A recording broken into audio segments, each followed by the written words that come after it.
อันนี้มาพอทั้งบ้านตะเคียนFC ภายในหรือต่างประเทศเนาะปัจจุบันนี้มื้อนี้นะมันเป็นวันที่3เด้อวันที่3เดือน10อันนี้นะมันอยู่ที่ท่าห้วยนางลือเนาะบ้านห้วยนางลือเมืองตะแคกแข่งขมวนเพิ่นได้กำลังได้เฮ็ดโครงห้างเงือไฟเพิ่นเตรียมสิ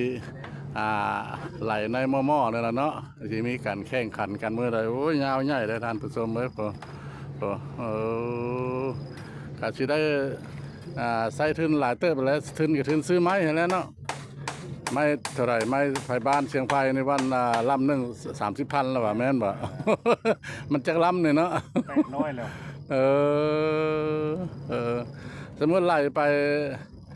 ไปสุดแล้วปะเลยบ่รู้จะได้เอามาไว้รักษาไว้อยู่อันนี้มอบให้อันนั้นมอบให้อันผู้แก้เหือเขาจะมาแก้เหือแล้วก็มอบให้เจ้าเลยบ่เขาจะสิไล่ไปฮอดใจเนาะแล้วก็เจ้ามอบให้เจ้าเลยอันแต่ละปีแล้วแต่เจ้าได้เฮ็ดกูปีเนาะแต่ว่ามันก็สำคัญกันแน่กับมีแต่หาซื้อไม้นี่แหละ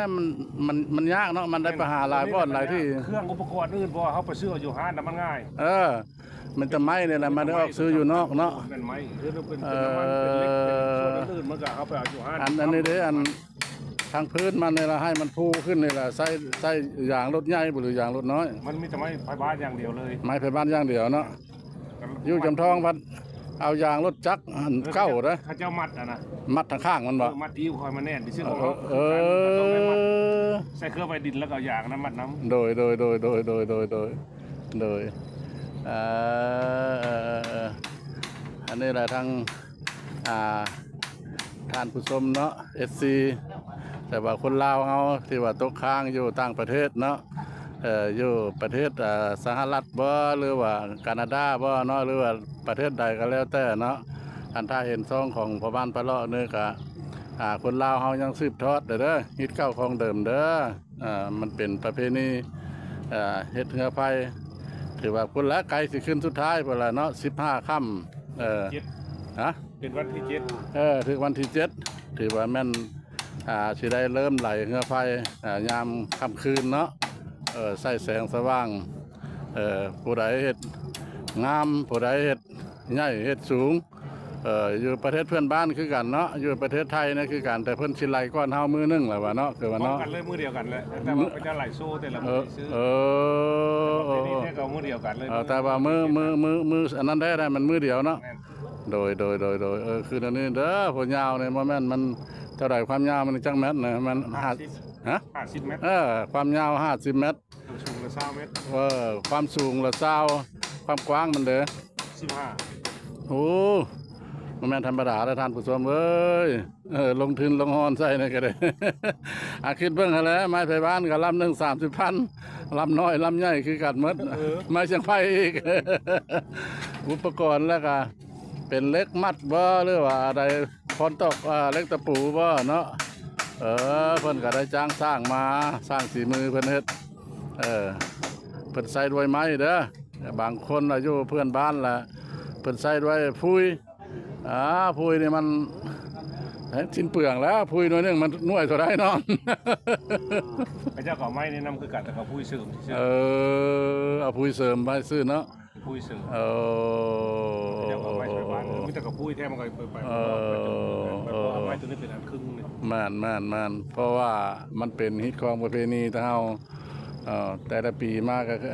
เห็นทุกๆปีเลยหลายเงือไผ่นี่เนาะมันปะบ่ได้ยากบ่เป็นท่านผู้ชมเลยมันเป็นอนุรักษ์ไว้ฮิตของประเพณีของลาวเฮาบ่ให้มันเสื่อมเสียไปทางใดเนาะเพิ่นก็ยังเฮ็ดตามฮิตติดตามคลองอยู่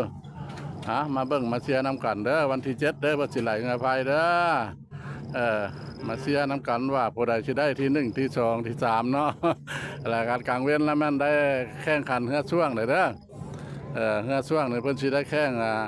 แต่กลางเว้นนั่นแหละเฮือไฟได้ไหลกลางคืนเป็นมื้อวันที่7ได้คืนวันที่7มาเบิ่งมาชมท่านผู้ชมมื้อนี้ละมันเป็นวันที่3ของเดือน10นี่ล่ะทางพ่อบ้านพ่อเลาะได้มาเก็บภาพโครงห้างความสูงผู้เด้อท่านผู้ชมเอ้ย เพิ่นยังบ่ได้ตกแต่งได้ไปเฮ็ดโครงห้างซื่อๆบัดตกแต่งแล้วมันก็สวยสดงดงามแล้วเพิ่นประกอบไฟแสงสีใช่นี่โอ้ย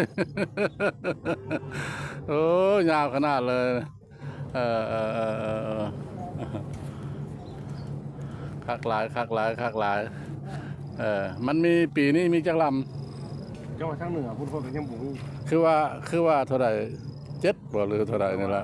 ทางหมดเฉพาะเมืองตะแคกนะ เขาค่อยก็บ่ได้เบิ่งทางเหนือเพิ่น โอ้ เพิ่นหลายไปเจ้าก็ลงในทางเหนือ เพราะว่าแถวๆนอกมันนี่น่ะทั้งแถวบ้านผู้โคกเฮ็ดแถวนามาลอกมาลาดในเขาเจ้าก็ได้ระดมประเภทอันนั้นได้ระดมเงินเขาว่าเอาไปซื้อน้ำมันไปใช้ตะเกียงว่าไปใช้ตะเกียงอันนั้นย่องใช้ไฟนี่ล่ะ ค่อยก็บ่ฮู้นำ อันนี้ล่ะฮู้จักนำมาครูบาเพิ่นลงเพจเด้อลงเพจว่าได้ระดมนำผู้ใหญ่ใจบุญว่าประกอบส่วนผู้ละ วางเทื่อ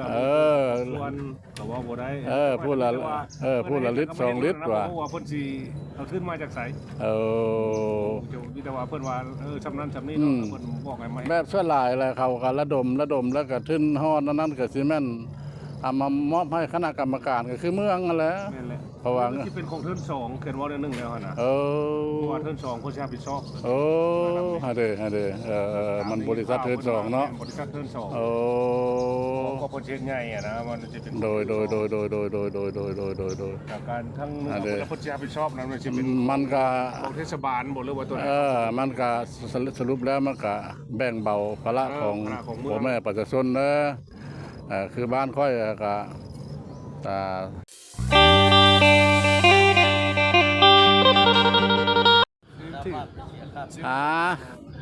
ทางพ่อบ้านพ่อรอกก็ได้ตามหาห้างเรือไฟของกุ้มจำทองเนาะก็เห็นไปที่ยังน้อยแล้วอันนี้ล่ะถ่ายทำประเทศเพื่อนบ้านเนาะพอดีเห็นแกพอดีมั่วๆทานผู้ชมของเพื่อนบ้านเพื่อนบอกว่าแล้วเป็น80 เมตรความสูงความยาวก็บอกว่าเลยหลายลำมันไม่ธรรมดาผม1 2 3 4 5 6 7โอ้ย10 ปลายพอ10 ปลายอยู่ประเทศเพื่อนบ้านประเทศอาลีอรอนะลาวเฮาล่ะอันนี่แหละอีกใส่ทื่นห่อนี่นะเนาะบ่รวมบ่หลายก็เฮ็ดพอมันแล้วฮิตแล้วคลองแล้วฮิตบ้านคลองเมืองมันปะบ่ได้ยากบ่เป็นเนาะมันเป็นประเพณีการผสมเลยท่านผู้ชมเลยได้ตามหาจนเจอเนาะตามหาจนเห็นอันนี้มันเป็นโครงห้างเรือไฟของเขตจอมทองเด้อเขตจอมทองเอาเนี่ยก็ถือว่ามาเบิ่งแล้วล่ะก็ถือว่าน้อยกว่าหมู่แล้วเนาะน้อยกว่าหมู่ของห้วยนางลีนี่แหละความยาวละมัน50 เมตรกว้างละมัน8 เมตรสูง20 เมตรของเวียงวิไลนี่แหละน้อยดีละราวประมาณ10 ปลายเมตรความยาวเนาะ10 ปลายเมตรความสูงก็อยู่ละราวประมาณ7-8 เมตรเนาะความกว้างเนี่ยอยู่ละราวประมาณ3 เมตรเนาะหรือ4 เมตรนี่ละถือว่าน้อยจำทองเฮาเนาะอันนี้กลุ่มของจำทองเด้อนี่เด้อ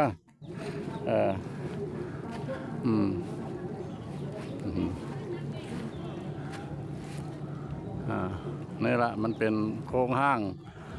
เงือไฟเพิ่นยังบ่ได้ตกแต่งย่องเนาะเพิ่นละวันที่7ของเดือน10เพิ่นสิได้ไหลเงือไฟเด้ออันนั้นแหละคืออยู่นี่แล้วมันพังประเทศเพื่อนบ้านเนาะประเทศเพื่อนบ้านเราแหละถือว่ามันกันแต่พังอยู่นี่นะมันหอมเนาะมันหอมบริกว้างเดเสียงเพิ่นประกาศอย่างเวียกของเพิ่นได้ยินมัดในท่านผู้ชมเลยเบิ่งห้างเรือไฟเพิ่นบอกว่าเลยพอ10 ปลายลำ15 16 ลำลำใดก็ไม่ธรรมดาเนาะมูลค่ายันเป็น200,000 บาท300,000 บาทท่านผู้ชม บ้านเพิ่นเนาะชื่นฮอนเพิ่นหลายบ้านเพิ่นกว้างอันใดเสียงมันเข้ามาอยู่นี่ล่ะเป็นเสียงเพิ่นประกาศอย่างอยู่ประเทศไทยเด้อประเทศเพื่อนบ้านเฮาอยู่นี่นะมันเจาะท่านผู้ชมเลยเลยมันไกลทางเพื่อบ้านพะเลาะเราได้ตามมาเก็บภาพบรรยากาศถึงที่ถึงบ้านให้ท่านผู้ชมได้หู้เห็นเนาะอันนั้นแหละประเทศเพื่อนบ้านเราเด้อ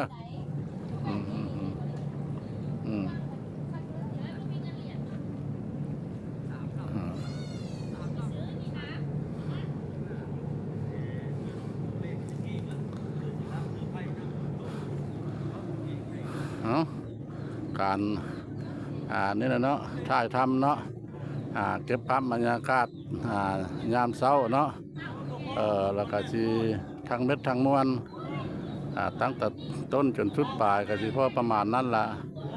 รอลุ้นน้ำกันอีกเป็นวันที่7ตัวละเนาะเรื่องเรือไฟจะมาชมมาเชียร์น้ำกันมาชมมาเชียร์มาเบิ่งว่าลำใดได้ที่1ลำใดได้ที่2เนาะลำใดได้ที่3อันนี้แหละมันเป็นฮิตของประเพณีได้สืบทอดกันมาแต่โบราณกาลเนาะปะบ่ได้ย่าบ่เป็นท่านผู้ชมเลยแม่ที่น้อยก็ตามแต่บ่ได้คาดทุกปีเพิ่นได้ตกซะแล้วล่ะอยู่ขมวนเฮาล่ะปีนี้ล่ะมี7ลำเด้อเฉพาะเมืองท่าแค่แขวงขมวนของเฮานั่นล่ะปีนี้ปี2025เนี่ยเนาะละแม่นมีอยู่7ลำทั้งลำน้อยลำใหญ่นำมาลุ้นกันวันที่7นี่นะเนาะว่าแม่นผายสิได้ที่1แล้วก็ที่2แล้วก็ที่3แต่ละประเภทก็สิได้มีรางวัลเนาะประเภท1ได้เท่าไหร่ประเภท2ได้เท่าไหร่อันนี้ก็ทางประมาณปลอก็ยังบ่ได้ฮู้นะเพิ่นเนาะฮอดมือเพิ่นละการถ่ายทำทั้งหมดก็พอประมาณนั้นล่ะจากนี้ไปก็ขออนุญาตนำท่านผู้ชมเนาะขอปิดคลิปนี้ไว้เพียงซ้ำนี้เนาะโอกาสหน้าจะมาเจอกันไหมเนาะก่อนที่จากเดี๋ยวไปก็ขออนุญาตนั้นท่านเนาะกดไลค์กดแชร์กดกระดิ่งติดตามให้พ่อบ้านพ่อเลาะหน่อยเด้อเป็นกำลังใจเนาะคำว่าสบายดีสวัสดีครับ